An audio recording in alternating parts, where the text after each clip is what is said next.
అంటే ఆడంబరంగా ఆ ప్రేమను గొప్పగా వ్యక్తపరచడం అలాంటిదేం లేదు. ఇదో అదో ఏమీ లేవు. అది అంతా టేకెన్ ఫర్ గ్రాంటెడ్ అన్నట్టు ఉండేది. మేము ఆవిడికి ఎంతో ముఖ్యం అనేది చెప్పాల్సిన అవసరం లేదు. అందుకే అమ్మ మనల్ని ఎంత ప్రేమిస్తుందో, ఎంత చూసుకుంటుందో అనే ఆలోచనలు ఎప్పుడూ రాలేదు.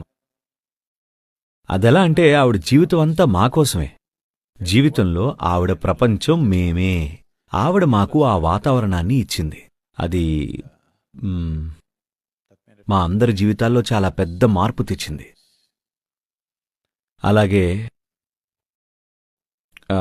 నేను ఎన్నోసార్లు చెప్పినట్టు ఇంట్లో ప్రతి పని ఆవిడే స్వయంగా చేసేది.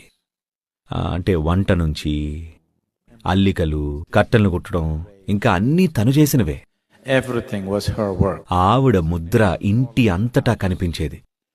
ఏమీ మాట్లాడకుండానే అది అంతటా కనిపించేది మా ఇంట్లో.